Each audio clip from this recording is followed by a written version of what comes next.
you are. Let's see. Am I upside down now? Now you're upside down. Hey, what's happening, folks? How are you doing? I'm good, thank you. Thank you for joining us today and allowing us to give you flowers for Black History Month. Oh my goodness. I'm honored, really. We're honored too. Absolutely. We were just telling everybody we call you Sexy Granny. Oh, God. Because you're the sexiest gran I know. Yes, you are. Tell them the story behind it. I never told them the story. I want her to tell the story. Oh my goodness. Okay. So January 5th, 2013, was just a few hours after my granddaughter, my first grandchild, was born. And I was supposed to be in a workshop with Dallas. And I called and I said, hey, I'm on my way, but I'm at the hospital because my daughter just had a baby. And I hate being late. It's just one of those things. But I'll be there. And you came in there. Oh, yeah. And I was so surprised when I walked in. I didn't know anyone in there except for the host, which was Jackie Hicks. Yes, Jackie Hicks. And when I walked in, everybody stood up and clapped. And I was like, what in the world? I said, oh, this must be some kind of funny joke because I'm late. but it was more, congratulations, Grandma. Congratulations, yeah. And that's it. And you came in the door waving your 4-4. With the heels, too. She was done. The heels were you was done. I was like, the fitted jeans. Did she have the cowboy hat? Yeah. Yep. Yeah, there it was.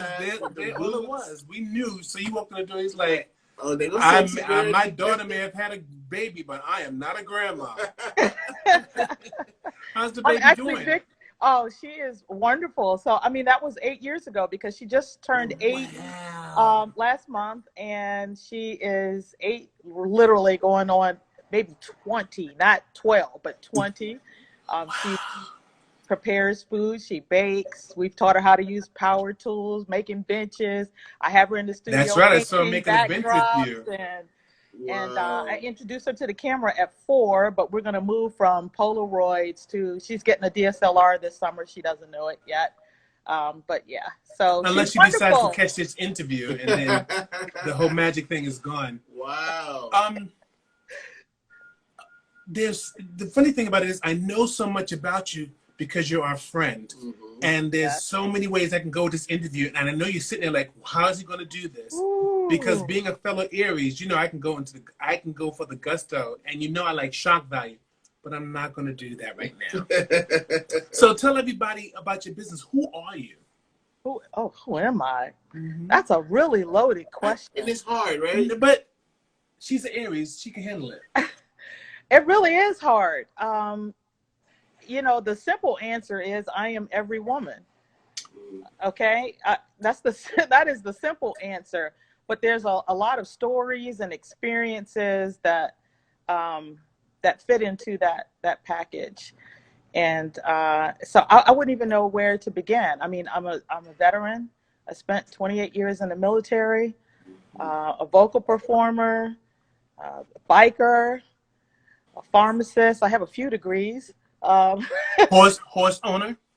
Yes, an equestrian. I don't know. We are more than one thing, right? So yes, you are.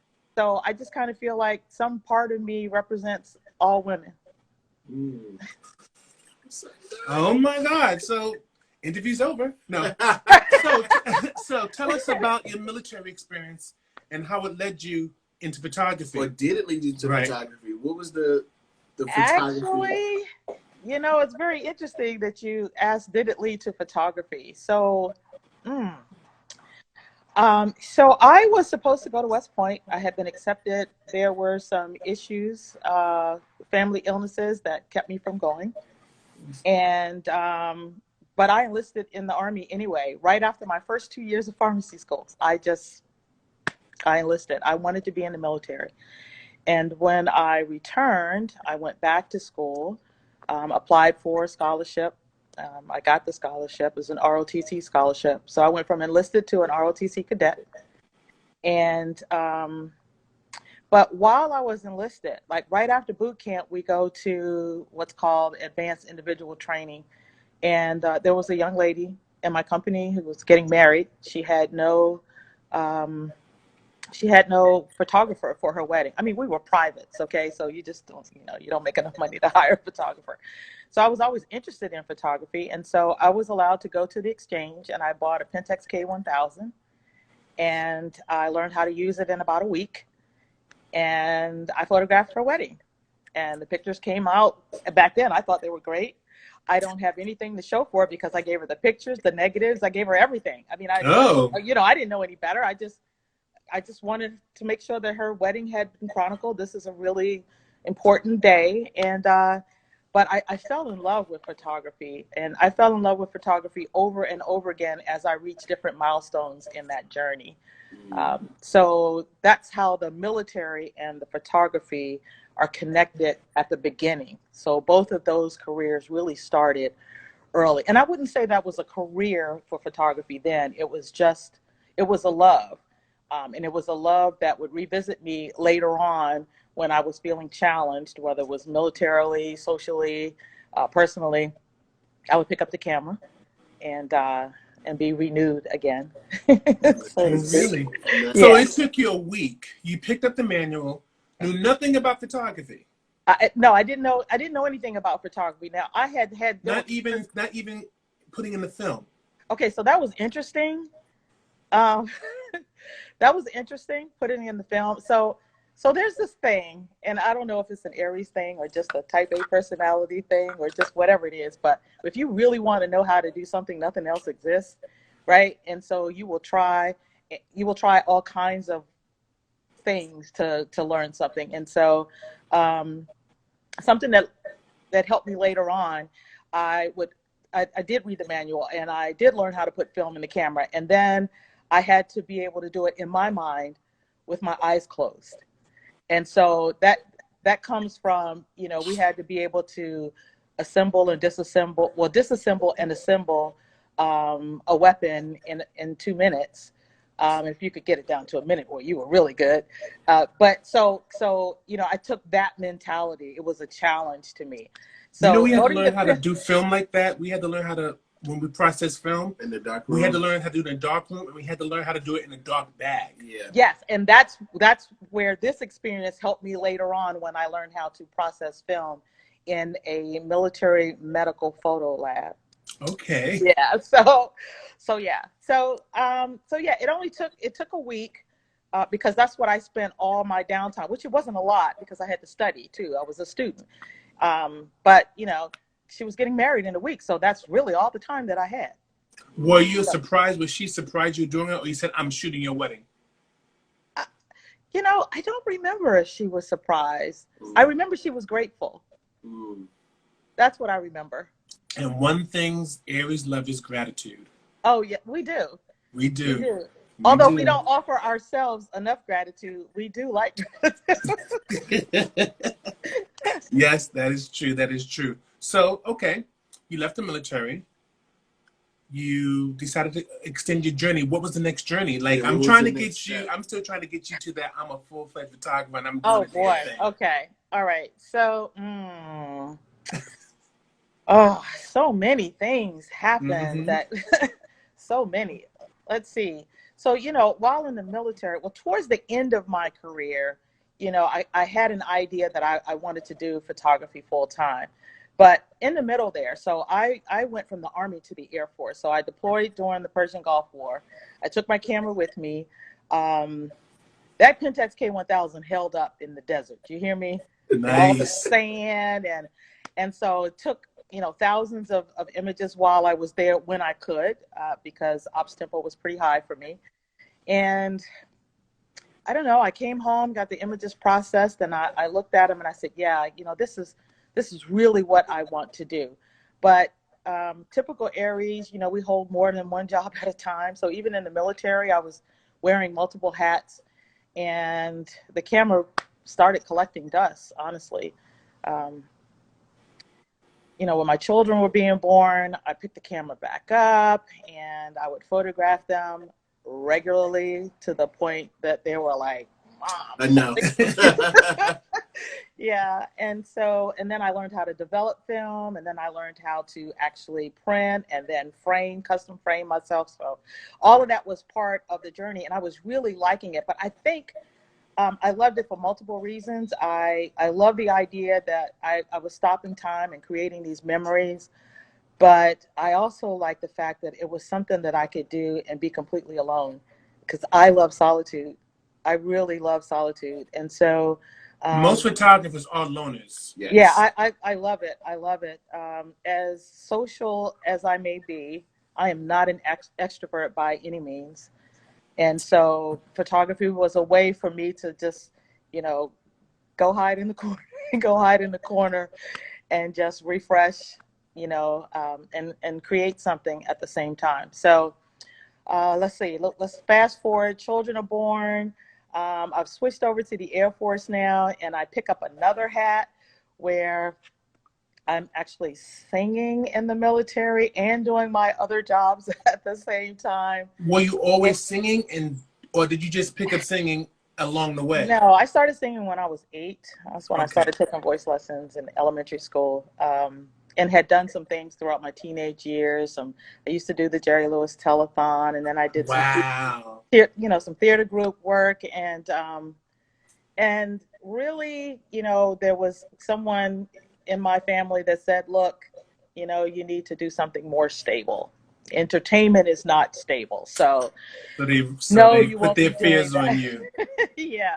Yeah. So then, I took that medical route, but I would sing every now and then here and there. In the military, the singing happened because we were having an event for Tuskegee Airmen, and we had, original Tuskegee Airmen in the audience. I was doing protocol as part of my job. What is At that protocol? time. Oh gosh. So protocol, how do I describe that? You're responsible for the organization of events, and that's really loaded because, everything from who's singing the national anthem to placement of who's sitting where, and understanding how you seat people based on their rank and their organization, and running And through personal scripts. differences. Yes, and running through scripts, or writing the script actually. Wow. I mean, down to the minute. Okay, so at this point, the proffer will come forward and will extend the medal and blah blah blah blah blah. So this happened to be an event for Tuskegee Airmen, and the audio video equipment, it wasn't, something happened. I mean, we practiced, but there was a little glitch, and we have the Tuskegee Airmen sitting out there, and nothing is showing up on the screen. So I grabbed the mic, and Like Tina Turner. I grabbed the mic and I went out, and I just started serenading the Tuskegee Airmen. What did you sing? Do you remember? Wind Beneath My Wings. Okay. Yeah. And so that, that was a blessing and a curse, because And at that moment, Whitney Houston was born. right. At that point, it was like, then I had to keep another schedule, because then I was being requested to sing at events. I don't know how many surgeons generals I performed the national anthem for. And it just led to one thing, and then another thing, and another thing. And the next thing you know, I'm being asked by, I was in California, so I was being asked by the Sacramento Kings and that organization to perform for the NBA games, and then the WNBA games, and it just, it took off. Shit, you famous. No. Look, I am the master of hiding out. Like, I try to keep it really low key, and people keep like just grabbing me back in, like you are right now. Yeah, so the singing actually led to picking the camera back up, because I would be at these events. I was like, oh, I would love to photograph this. Oh, I would love to photograph this. And then it happened. I'm a firm believer, if you want to do something, you reach out to people. Don't be afraid. I don't typically use conduits. I like to reach directly out to folks. you know, and I started photographing these events that led to a lot of sporting events. And then the sporting events led to weddings. And then the weddings led to portraits. And I mean, that is a real brief, like, That's the right. That's the snapshot. But there were breakdown, so right? many things in there, but it kind of went in that order. Yeah. So So photography has been there for me. So no matter what, your singing and photography have always been there. Yes.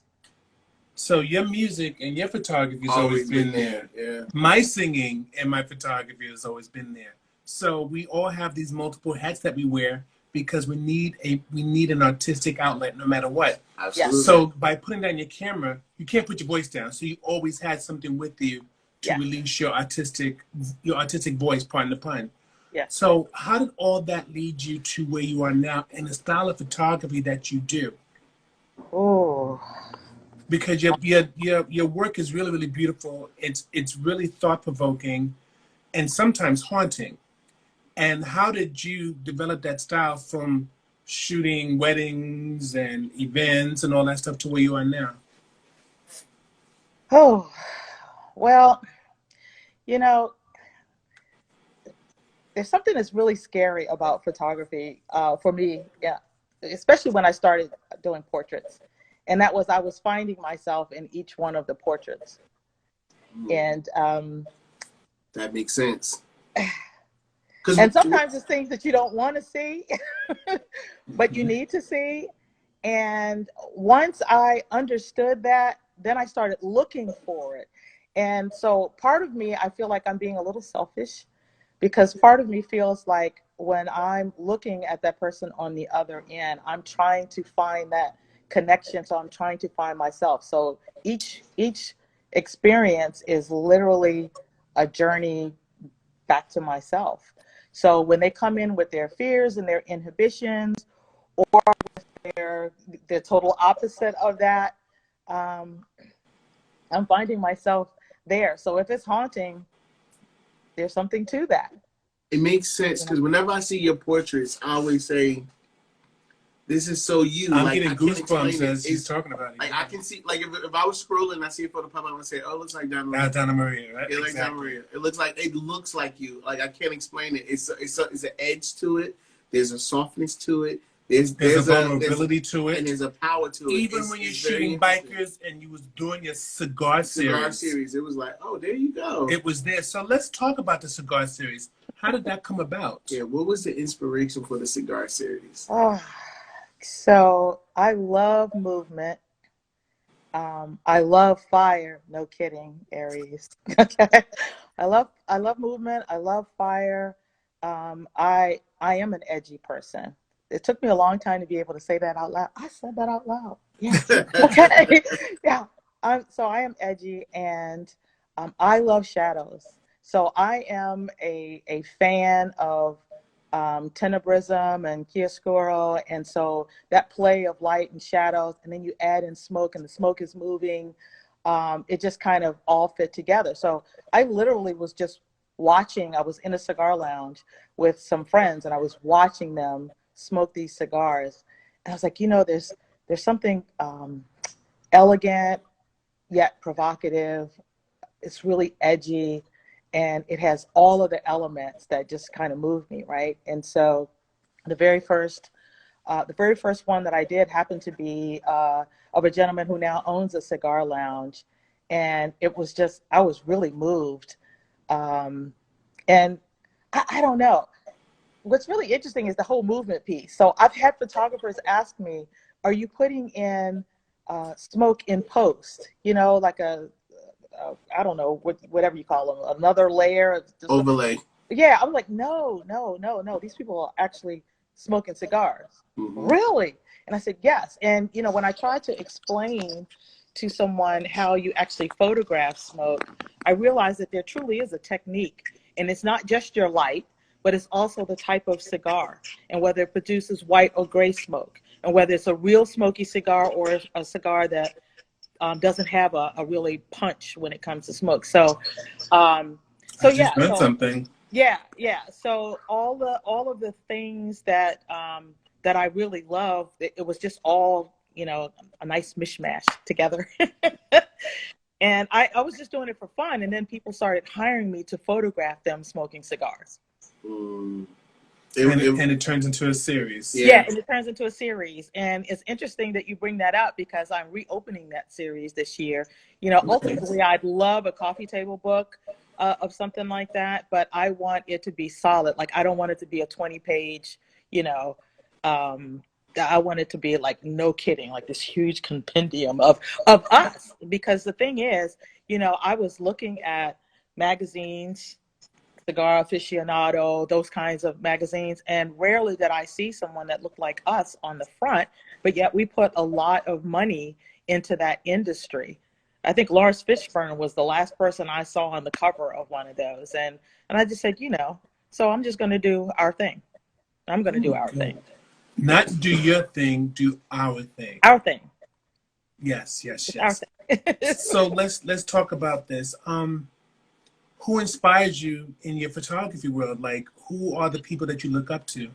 Oh, well, that inspiration comes from, it starts a long time ago. So people like Caravaggio, I love the painters. I study the painters. I also study the sculptures. More recent history, like in the last 100 years. I am inspired by a lot of different kinds of photographers, different genres. So I do have a photojournalistic side to my business. I shoot a lot of photojournalism, but you don't always see that. So I'm a huge fan of Gordon Parks. I'm a huge fan of Van der Zee. I am a Lindbergh fan. I am Peter Lindbergh. And Irving Penn. I mean, I love the work. I absolutely love the work. Oh goodness, so many. On the commercial side, of course, you know, yours truly, you know, the two of you. I love your work, and thank you. You know, every now and then I just want to come out there and just be on a set with you so I could see, you know, so I could feel what's happening. It's one thing to see what's happening. It's another thing to feel what's happening. I think that is the one industry that I have felt intimidated by, that I haven't really tried. I can't really give you a reason for that, and I'm sure there's going to be a long conversation sometime way into the end of the night tonight. Oh yeah, there will be a phone call tonight. Just open that door. Yes, you did. Because I'm not usually intimidated by much of anything, but I think that one industry I'm a bit intimidated by it, and I'm not sure what that is, but I've photographed some of everything except for that. So we introduced you to commercial photography and lighting through Light is Light. I know, and I took that light, and I've been doing all kinds of other things with it, but that. But that. Yeah. So, how did that experience of meeting us change you in any way, or influence you in any way? I would say, you know, for those of us that wear glasses or contacts, before you ever get your first pair of glasses or contacts, you think you're seeing everything, right? And then the minute you put on those glasses for the first time, you're like, whoa. Okay, so that's what it was like for me, because now I walk into places and I'm immediately looking for light, and I'm going to buy eggs. Okay. Okay. But I'm looking the way light plays on everything. And, you know, you can read the manual, or you can just go out and just look for the light. I mean, it sounds cliche, but you just literally look for the light. Start there. Right. That's pretty much what we do. We did it all the time. People can't watch television shows with us. People can't watch movies, especially when we see something that's interesting. Because we'll pause it. You see that? We talk about it. We rewind it, and we'll look at it. So in order for us to watch a show, we have to watch it 2 or 3 times, because the first time is completely technical. Yeah. Okay, I don't feel so bad now, because you know, I don't watch television much, but when I do, it's usually I'm sitting with my mother, maybe my mother and my husband, and I catch myself, especially when the commercials come on. You see how they color graded that? Look, that's teal in the shadows. You see how the orange is coming, and you know, and they're just kind of looking at me, and I know what they're thinking. Can we just watch see it? Oh my God! Are you gonna pause it again? A friend of mine, his wife, one time she got really upset. She said, "Y'all can't just watch something to watch it." And I was like, that's why we don't watch stuff with you. That's exactly why. So it's her fault. Because we never used to want to watch stuff with her. We were like, you watch it by yourself. She's like, why can't we watch it together? It's like, it's different.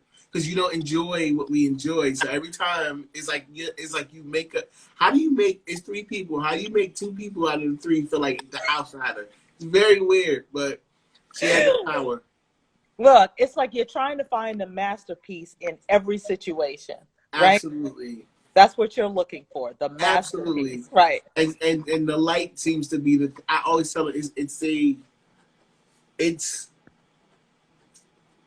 it's everything when it comes down to a photo. Yeah. And it's so simple, but it's so difficult sometimes when you don't have your eyes open. It's really interesting. Well, you all opened my eyes because I've seen things much differently since then, and I am a constant student, but I am more a constant student of light. I mean, I'm always studying light from lots of different people because we all see things differently. And when I say that we are more than one thing, we really are. I mean, we are literally a combination of all of our experiences. And so I take something from each resource of lighting. I take something from that and add it to my arsenal, you know. The recent portraits you've been doing with the painted backdrops. With those backdrops, yeah. With those backdrops. Those backdrops. It's the backdrops for me. It's you know what? It's the whole mood because your photography start to feel different. I feel like I'm being introduced to a new side of you. Every time I see something, it's like, oh, this is new. Like where did this come from? I don't know. It's very refreshing. What? Explain those backdrops. Yeah. Did you make them? Not just the backdrops. Explain the entire style. Mm-hmm. Okay. Oh boy. Like the backdrop that's behind you. I'm just saying. Okay. Yeah. Okay. You know. So this one I did not paint, but so I, oh gosh. So the backdrop started really being meaningful to me because what you see, there's so much more to a backdrop than what you can see in the image. So like this backdrop behind me, I didn't paint this one, but I can tell you there's at least 4 different colors in it. And it's the combination of those colors together that creates this really luxurious backdrop. Something as simple as paint can change the aesthetic of the image of the backdrop, and then that whole aesthetic of the image can change. And so I paint some of my backdrops, I purchase some, and it all depends on what mood I am in that determines whether or not I use one that was painted by someone else or one that I painted myself. So let me ask you a question. So did you paint your first backdrop or did you buy your first backdrop? My first hand-painted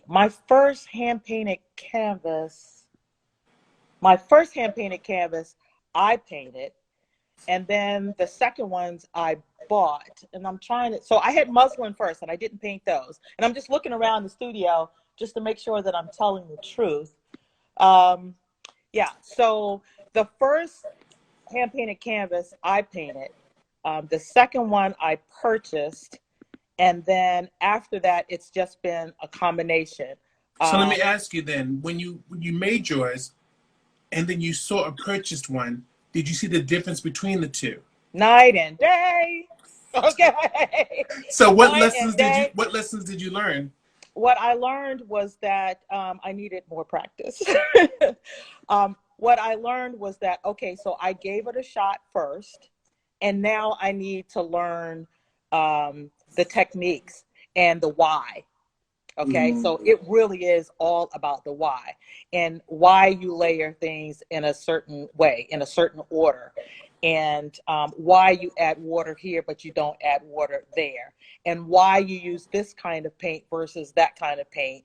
And if you use that kind of paint, the things you can add to it to make it like this kind of paint, you know. So I painted my first one, and the first one I painted, That sounds like a class. Okay. I am still using the first one that I painted. I love it even more now because I can use it as a backdrop or a floor drop, and I'm using it a lot as a floor drop now. And I have backdrops from several companies, and they're all different. My absolute favorite, no kidding, are my olifants. But I like to layer the olifants, and then I have mine in there somewhere in the picture. You may not know; it may look like the covering on the couch.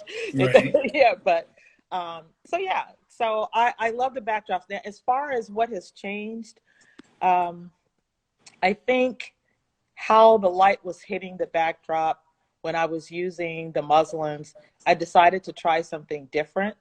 And then I realized, well, I was trying something different for me, but you know, there's nothing new under the sun. And then I started paying attention to other photographers and finding out that that's what they were doing, and that is feathering light. So I am a huge proponent of feathering my light sources now.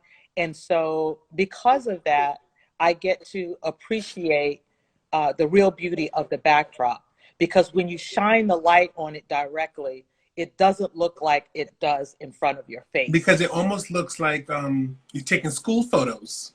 Yes, yes.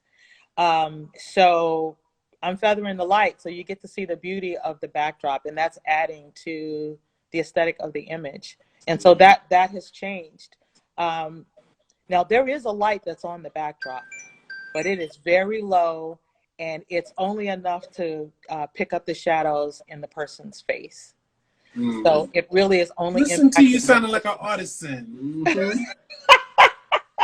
Takes one to know one. I know, right?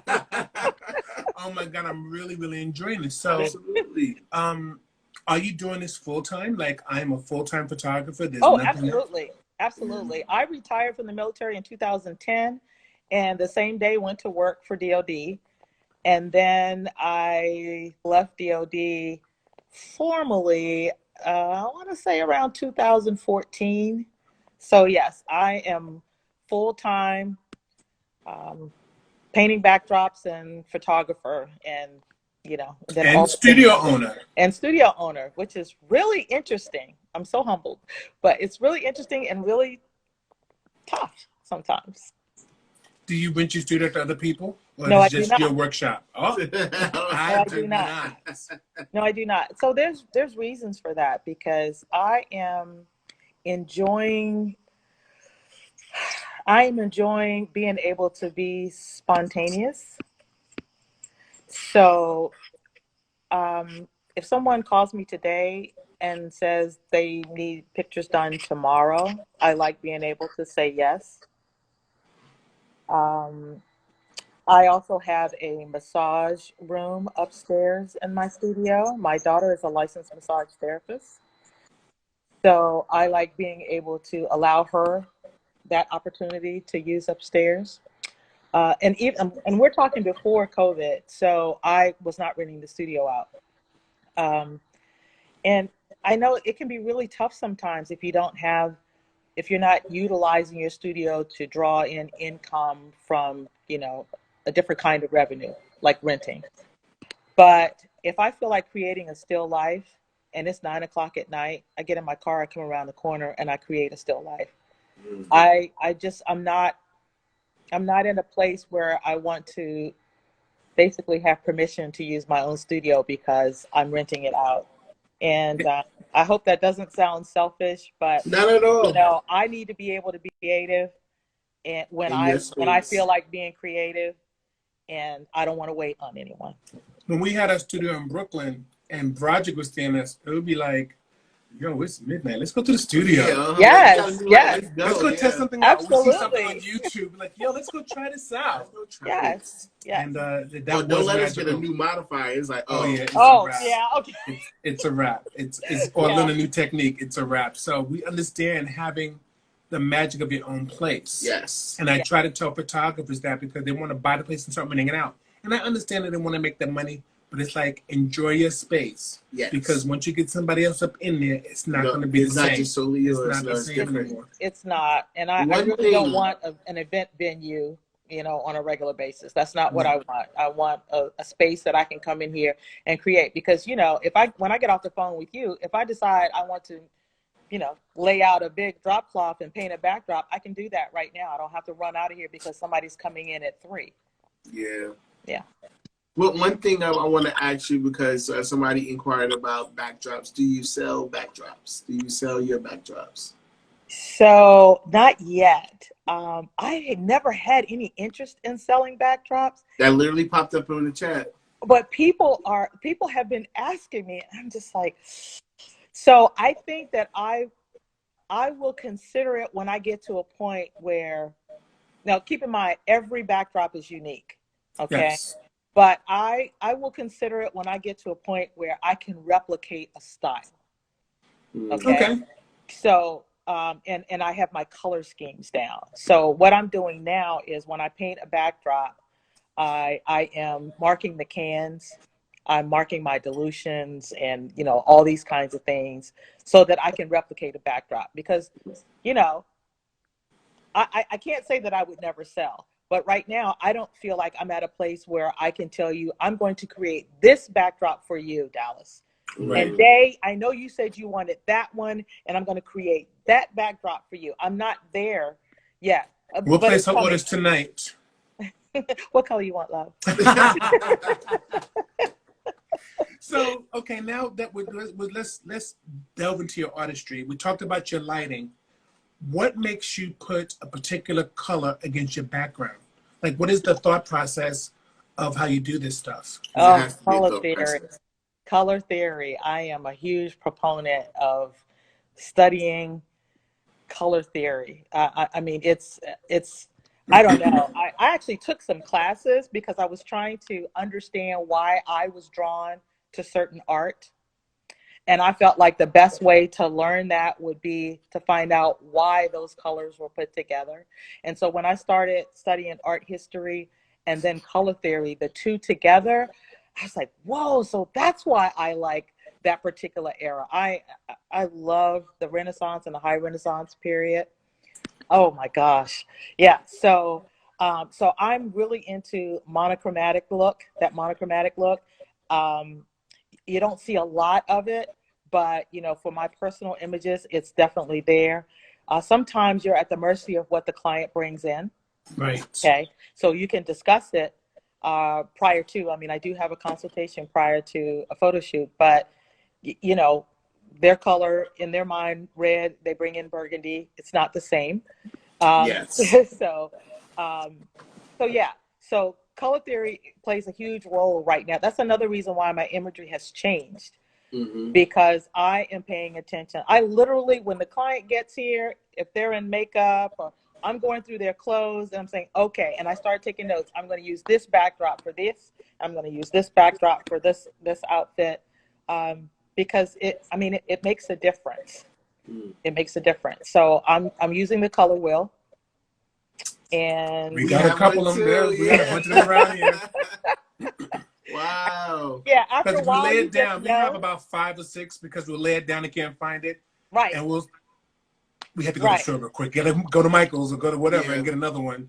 So you see, I put on this sweater and I was like, oh, okay, so I must use an olive green backdrop. We saw it all. And then I was like, oh, this chair. Okay, so we're doing all warms today.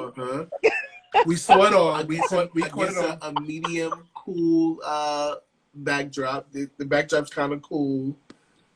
We caught it all. We understand. That's why you popping out. So let's talk about the industry as it pertains to Black women photographers today. Since the murder of George Floyd, we have become in vogue, especially the female photographers. Yes. Women are shining. They're shining a lot of light on women. Yes. How do you view that? What are your thoughts on that? You know, part of me is really excited that it's happening. And then the flip side of that is I'm really disappointed that this is how it had to happen. Okay, so that's one thing. Then there's another part of me that wonders, like, is this long lasting or is this a phase? And it really toys with my heart because it's like, do you want to be caught up in it if it's a temporary thing so that you can make sure you can make the most of the moment right now? It's really tough. There's no one banging down my door, you know,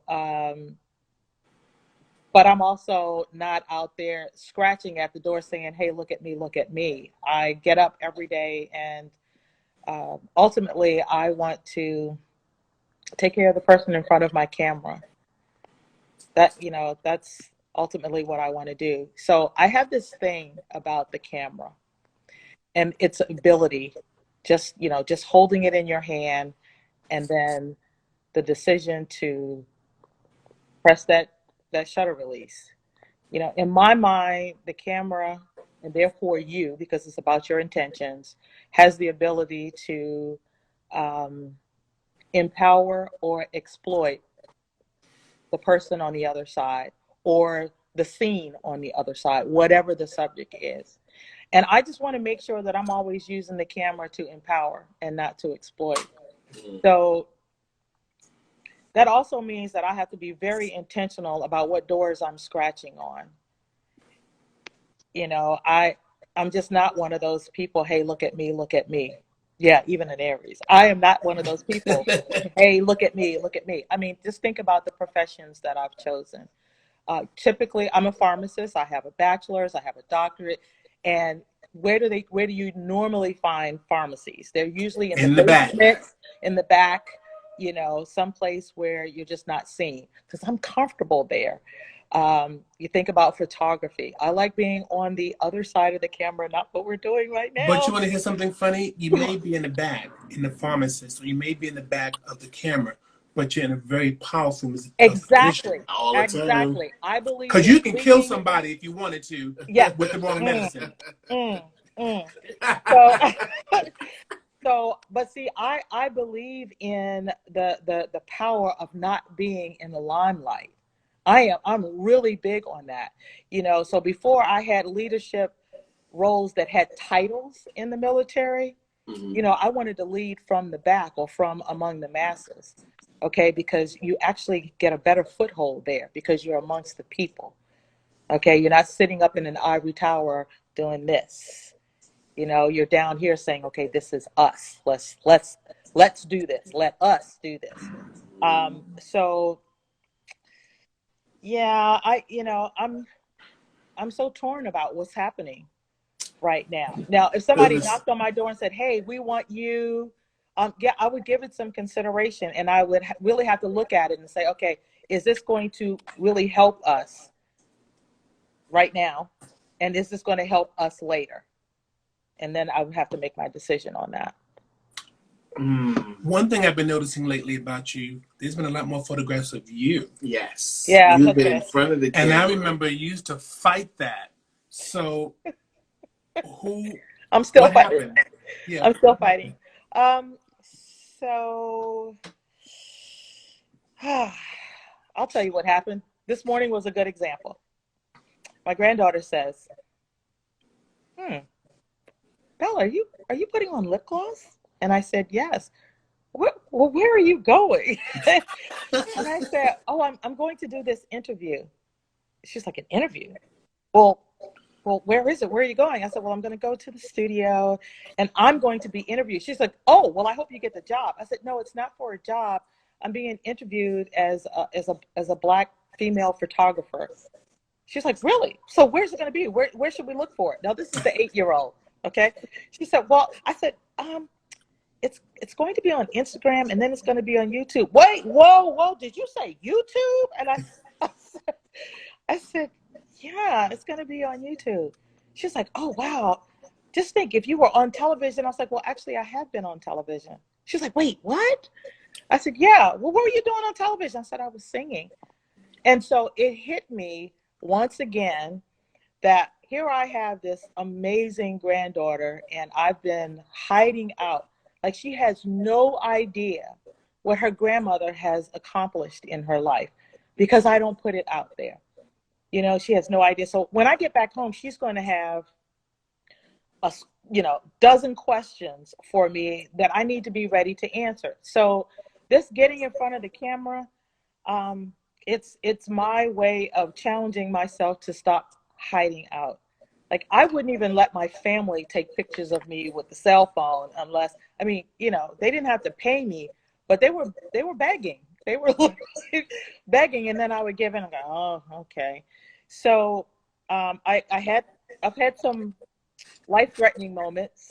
From the family? No, from me. No, like, my life was threatened because of some health issues. Okay. And I was like, wow, okay. So I'll just say this.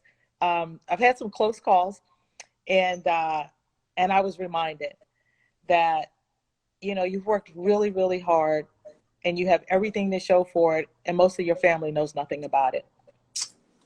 Okay. The first time my mother ever heard me sing publicly in my adult life was when I was singing. It may have been the national anthem for the opening of the moving wall for the military veterans, right? And I was like, oh my gosh. She's like, that's the first time I've heard you sing since you were a child. I was like almost 40 years old. So these things keep coming up, and I keep getting reminded that, hiding out is really not good. It's actually a travesty, because your granddaughter has questions. Other young people have questions. How about your own family have questions on how to do things that you know how to do, but they don't know you know how to do it because you're not letting anybody know. So you're not passing on the traditions. So I'm not. I'm horrible at tooting my own horn, which is probably why the marketing piece for business for me is just, it's just not my forte.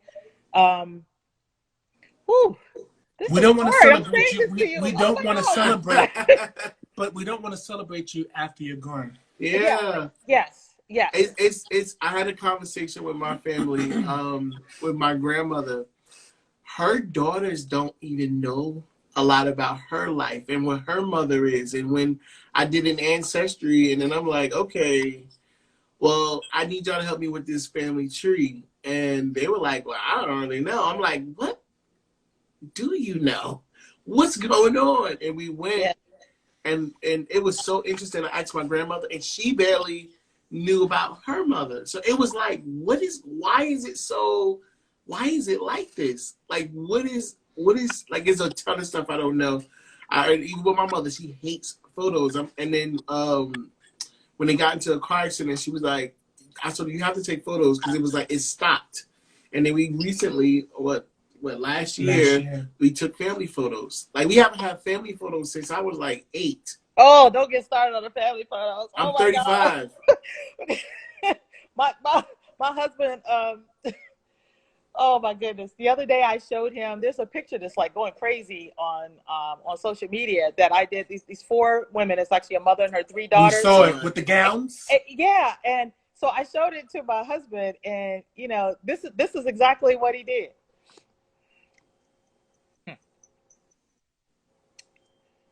So what about us?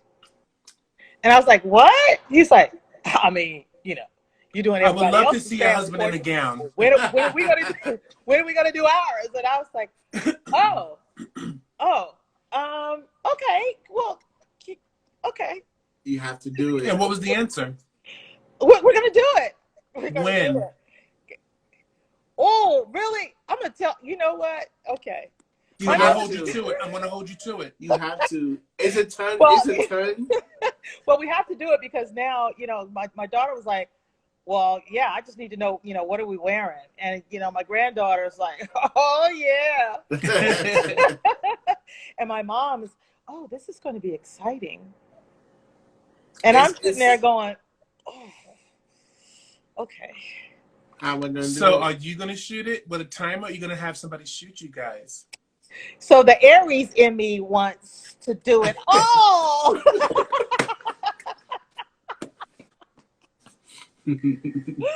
However, Oh man, you I don't may know. have to act. You may have to acquiesce and let somebody take the reins. You just set the lights up, and Just then you set the lights up. and just be like, take the Yeah, shots. I do have a photographer in mind. He actually we did a 4 generation of women shoot a few years ago. I think it's been probably 5 or 6 years ago. I just wanted to make sure that I had that Did you get the photo. email? No, this was literally like Did you get the email? Don't a listen to last minute. Dallas. I didn't get the email. Don't listen to him. Go ahead. Were you gonna come in 2 days? Really? You would do that for me? Oh, okay. Well then, you all want to shoot my family portrait? You want to go ahead? Would you do it? When you doing it? Dude, it's on. Oh, I didn't want to push anybody out the box, but Well, I haven't said anything to anybody because this just happened. So I okay, was we just can gonna talk ask about him it to later come on. back, but We can talk about this later on. okay. Oh my God. We'll shoot you guys Vanity Fair style. Oh, all the way. I have the space and the lights. You see this? You see this? You see this? But we're definitely talking about that. Oh my God. Because COVID has done such damage to everybody's psyche right now. I go on Instagram or any social media and people are losing their minds with anger. Yeah. Because they don't have any release out there. So being an artist, thank God we have release. I'll write, they would draw, whatever, just to, are you crying? I'm just thinking about things. Yeah, Okay. I agree with you. And I'm glad that we as Black people, we're not taking care of our mental health. Mm-hmm. So I'm glad that you have a space where you can be yourself and release yourself artistically. You need it. You need it. You need it. I always advise people to do something right. Record, do anything. This is the perfect time. Learn a new language. Yeah. I was supposed to spend this last year getting my Spanish back up and I didn't do it. So we always say we'll do it tomorrow. Right. Yeah. Well, we oh gosh. I mean, if the pandemic hasn't shown us that we're not guaranteed tomorrow, I don't know what else has. And it's really interesting. I think about all the experiences. Sometimes you don't know why you're experiencing something or why you're seeing something or hearing something or witnessing something until much, much later on. But one of the things that I used to do is I was the what they call the hemonc pharmacist. So that's hematology and oncology. So I would go and that's make blood all and cancer. Yes. So I work in hematology. Yeah. Another link. So I would go and make up the chemotherapy and administer it. And I was young in the military then, and I was a single parent at the time. And I remember that I actually took great pleasure in being with that particular subset of patients because they were always trying to get in my head. I mean, they got in my head. They would ask me, "What are you doing this weekend?" And I would tell them about all the work and the studying I was going to do that weekend. It's like, well, why don't you take your kids to a park and just, hang out with your kids, and you should do this and you should do that. You're not promised tomorrow, and you need to learn how to live. So these are people that have been given, the thing that no one ever wants to hear. They've been given a date, like you can't really give someone a date, but they have been given a time frame. Oh, you have 6 months. Oh, you have maybe 2 years. They have been given a 5-year survival, kind of diagnosis, and they're telling me how to live. And so, it meant something to me then, but it means even more to me now. It's one of those things that I wasn't really sure why that was happening then, but I am absolutely sure as to why it was happening now, because we are mortals, right? And we are experts at procrastinating on the things that bring us pleasure. Yes. We are experts on saying what we're going to do when. Okay, I was an expert in that, and so I am more spontaneous now because of the close calls that I've had. And because I really do recognize that right now is all that I have. So much so that in case I forget, every time I put my left hand up, every time I move my left hand, I see this tattoo. It says Nice. now, no opportunities wasted. Now, this is all that I have. Okay. So when I want to do something, for the most part, I will stop and I will go and do that thing. And it may not make sense to anyone else, and that's okay. That My is mind okay. is blown. I Okay. listen. I love it only because that's what I've been preaching for years. Because I've seen so many people. I've lost so many friendships, and not necessarily to death, just because of nothing. And there's so many things where it's like I want to do this, and I never get it done with that person, you know. And they go on. It's like, damn, if I would have did the thing that I wanted to do, then we could have been maybe. That could have been a catalyst of change. Yeah, Right. yeah. So Right. it's one of those things where I'm like, come on, like, why do I have to wait till next year to do this? Why? And it's like I'm waiting for what are we waiting for? What's the reason? What's the reason for the wait? It took me 30 years and 1 month to get out here. He was the 1 month. Listen, But it took me 30 years to come to California. Like, well, you know, I'm waiting. Do the thing that you want. But let me ask you this question: did you know you was going to be this photographer when you were 16? No, because when I was 16, I was more interested in being a cardiothoracic surgeon. That's what I had on my mind at 16. And what would you tell your 16-year-old self now? So I was drawing and painting when I was 16, but I was thinking about the other thing because all I could think about was financial stability at 16. That's what I was thinking about. I wasn't thinking about my creative side. So if I could speak to my 16-year-old self, I would say, you know, that creative side of your brain, let it fly. Just let it fly. And I want to circle back to make sure that I answered your question. You know, you wanted to know why you were seeing more of me on camera. When I had my last little close call, you know, I decided then, you know, Cara Marie wanted to photograph me. She's wanted to photograph me for years. And, you know, I do what I do best and I hide out. And after that, I was like, oh goodness, she's getting ready to move to Italy. Oh, you know, just do it. And I wasn't getting on anybody's plane or any of those kinds of things because of the pandemic. And I said, girl, if anybody knows how to take all the precautions, it's you. So I literally got on the phone, called her, told her when I would be there, made the plane reservations, went out there and spent the day with her. And when I came home, I said, okay, that wasn't so bad, was it? Now, let me tell you something. I was terrified, but she put me at ease. I was about as terrified as I was when you photographed me. Okay. Okay. I will never forget that experience. You don't have to be. Okay. And then it was over. And I came home feeling lighter and remembering what it was like to come to New York and be photographed by you all. You know, that came back flooding memories. And so that's probably the only fear that I've ever really had, and that's being in front of the camera. I'll try just about anything, you know, but that has been my fear. So I'm in front of the camera now, right now, looking at myself. And what I'm doing is trying to remove myself from that pool of hypocrisy that I have been swimming in. Okay. And that is, you know, not only face your fears, but if you fear something, run straight into it. So I'm running at y'all right now. Okay. Good. Okay. Well, we're at the point of the interview where I asked this question.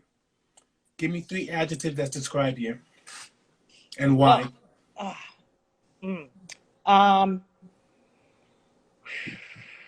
I would say intuitive. Why do I feel that way? So being intuitive allows me to be a cheerleader. And you know what a cheerleader does: when you're winning, they're celebrating you, and when you're losing, they're motivating you. So being intuitive allows me to be a cheerleader. Intentional. I actually give a lot of thought to the things that I do, the things that I say, even if it's something that requires a quick response. It's like it goes through some channels and locks, okay, before it comes out of my mouth. And I shoot with intention, because I'm really trying to draw the person out, but it's hard to draw someone out without being vulnerable. Okay. And I would say, oh, the third word, third adjective. Uh, mm, Flexible. Okay. That's a hard one for an Aries. Yeah, but I think being in the military and the different experiences I've had in the military has groomed me to be more flexible. When I get in my car, there's a few things that's always in my car. This is going to sound really crazy, I know, but just work with me here. So there's always tools in my car. There's always tools in my car, because no matter where I go, things break. It might not even be mine. I'll see somebody, oh, I can't believe this came out. Hold on a second. So I have tools, and in my toolbox is also gaffer tape. Okay. There's always a plastic bag of some kind, a clean plastic bag of some kind in my car. I used to have dreams. Um,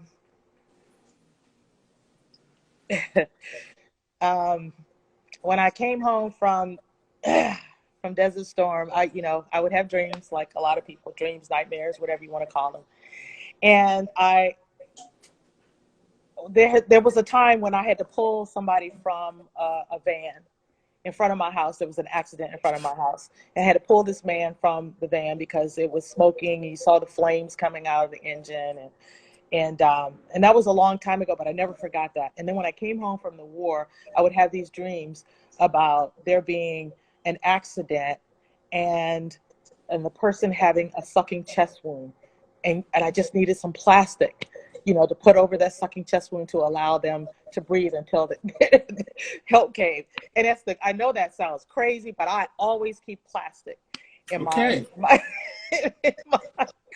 No, that's being prepared. Yeah. And so, but the whole flexibility part has a lot to do with, my training and being able to adapt. So I guess adaptability / flexibility, and it carries over into my photography, because, if I need something and I don't have it, then I'm going to make it, or I'll figure it out. Like, if I have one light, which you always have an extra, but if you got one light and something happens, okay, I'm pulling out my flashlight and a white paper towel, and I'm going to that's light is light. Softbox exactly.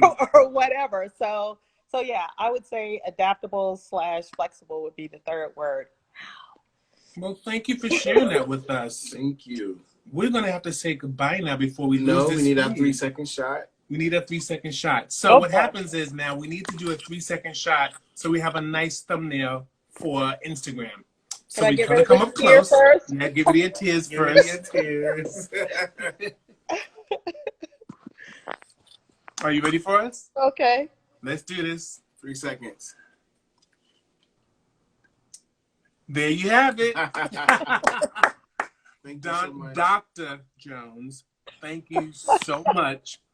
You're welcome. Allowing us to hear your story and to give you your flowers. Thank you. I really appreciate that. We love you very much. I love you too.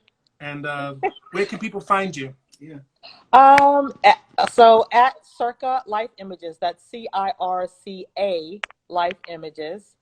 And on Facebook, same, Circa Life Images. And your website? www.circalifeimages.com. There it is. We love you, and we'll talk to you later. Thank you so much. Bye.